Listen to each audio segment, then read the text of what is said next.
नमस्कार। आज हम एक्सरसाइज 13.1 का क्वेश्चन नंबर 8 सॉल्व करेंगे। From a solid cylinder whose height is 2.4 centimetre and diameter 1.4 centimetre, a conical cavity of same height and same diameter is hollowed out. Find the total surface area of the remaining solid to nearest centimetre square.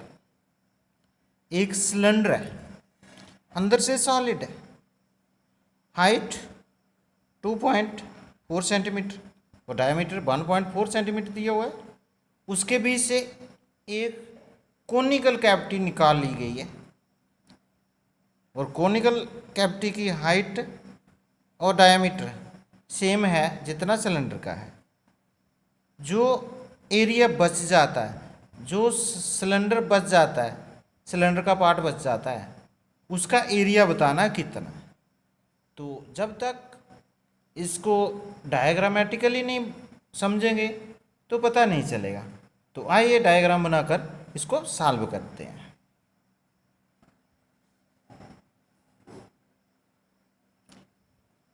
जहाँ पे cylinder दिया हुआ आपको,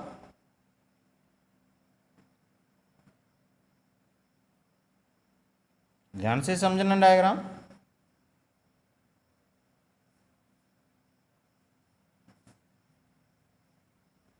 अगर diagram समझ गए तो question आप आसानी से निकाल पाएंगे।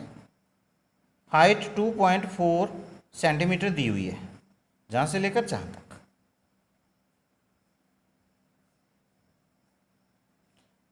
डायामीटर 1.4 सेंटीमीटर दिया हुआ है। तो इसका आपने एरिया निकालना है। तो पहले तो पूरे सिलेंडर का निकालेंगे।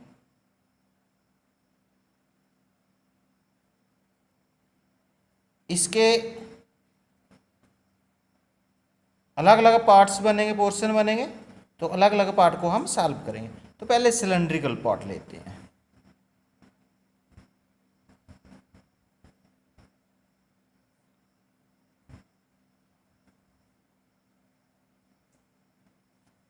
डायमीटर दिया हुआ है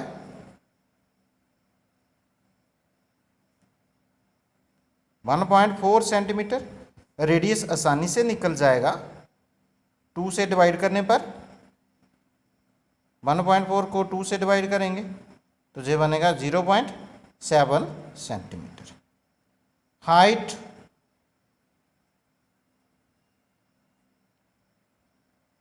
एच से डिनोट करेंगे, 2.4 सेंटीमीटर दिया हुआ है।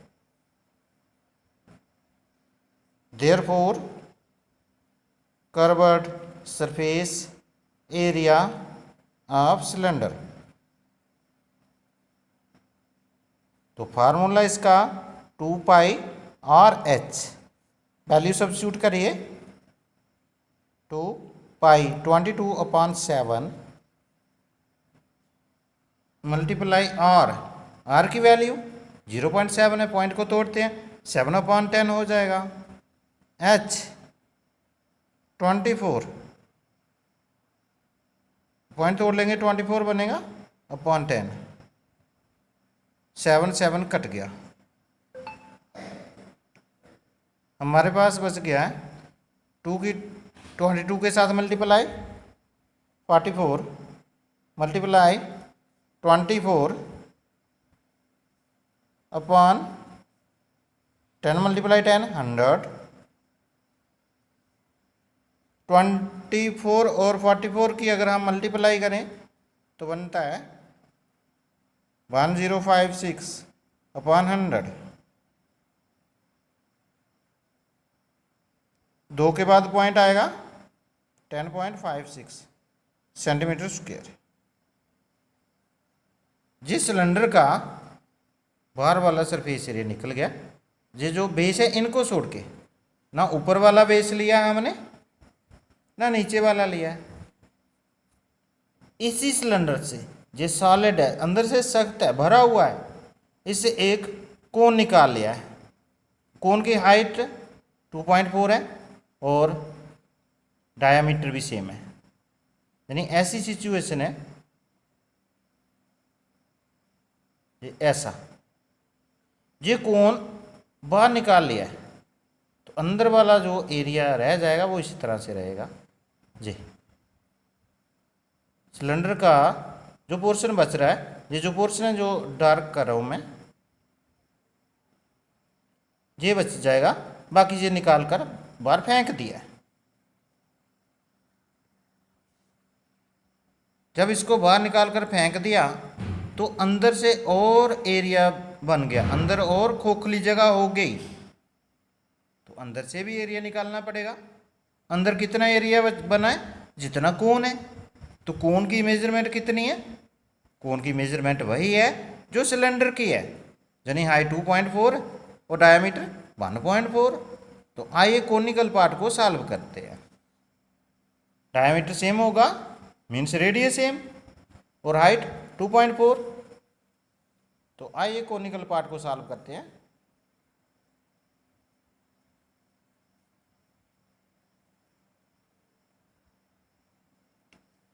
डायरेक्ट रेडियस लिख सकते हैं हम,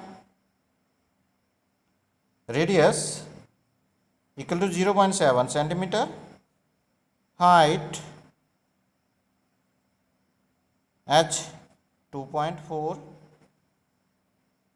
सेंटीमीटर। तो इसका जने कोण का सरफेस एरिया निकालने के लिए स्लांट हाइट की ज़रूरत पड़ती है, तो लिखेंगे we know that L square equal to R square plus H square equal to square दूसरी साइड जाकर स्क्वायर रूट बन जाता है R square plus H square. Value substitute करिए, R की वैल्यू 0.7 स्क्वायर प्लस 2.4 का स्क्वायर, ये बनेगा जब मल्टीप्लाई करेंगे 0.7 मल्टीप्लाई 0.7 0.49 प्लस ये बनेगा 576 और जहाँ पे पॉइंट आएगा इसको प्लस करने पर 6.25, स्क्वायर रूट खोलने पर बनेगा 2.5 सेंटीमीटर। एल भी निकल गया, therefore curved surface area of cone equal to pi R L, pi 22/7। R की वैल्यू पॉइंट तोड़ के लगाएंगे, 0.7 है तो 7/10 करेंगे। एल 2.5 है तो पॉइंट तोड़ते हैं, 25/10 बन जाएगा। 7 कैंसिल हो रहा है जहाँ पे, 10 को भी कर लेते हैं, कैंसिल हो जाएगा। 2 का टेबल 11 तक, जहाँ भी 2 का टेबल 5 तक। अब 5 का टेबल इधर, 5 और 25, 5 1 5, 5 5 25। अब हमारे पास बच गया है 11 मल्टीप्लाई 55/10। तो 11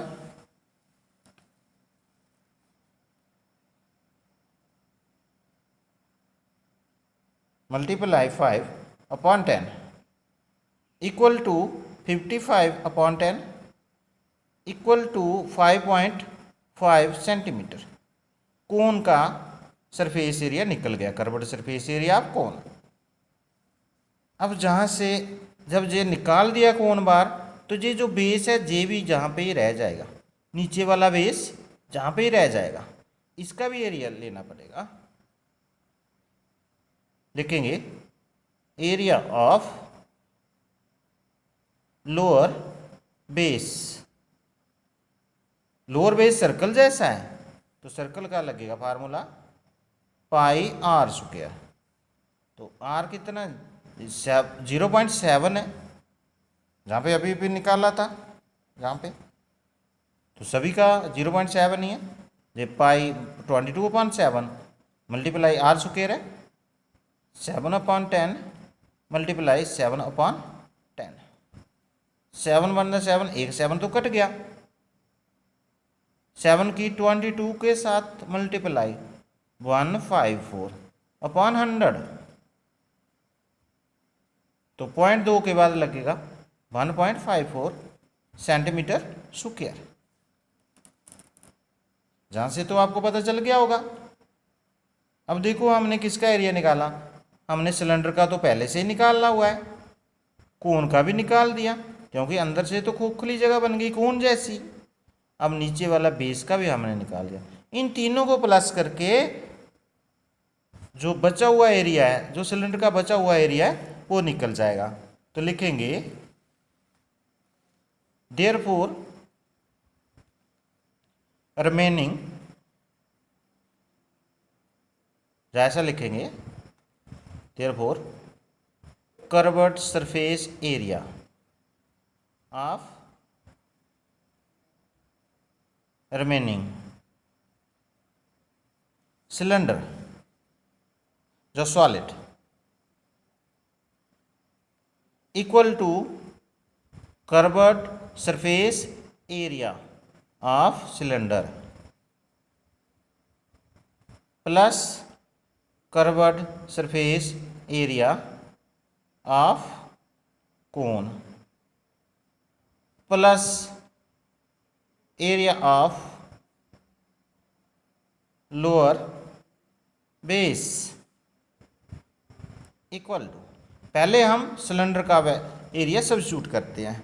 तो सिलेंडर का है 10.56 सेंटीमीटर स्क्वायर, कोन का हमारे पास आया हुआ है 5.5 सेंटीमीटर स्क्वायर, 5.5 सेंटीमीटर स्क्वायर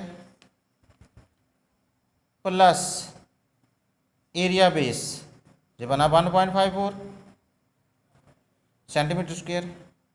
इन सभी को प्लस करने पर हमारे पास आएगा 17.6 सेंटीमीटर स्क्वायर।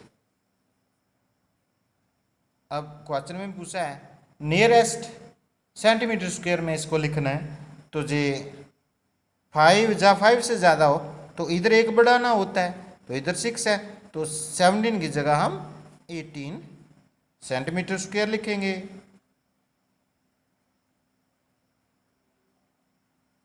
अप्रॉक्सीमेटली, जहाँ पे आपका इस क्वेश्चन का आंसर निकल गया। आई होप कि इस वीडियो के ज़रिए आपको इस क्वेश्चन की समझ अच्छी तरह से लगी है। वीडियो को लाइक शेयर और कमेंट जरूर करिए, अगर नए हैं तो सब्सक्राइब भी करिए।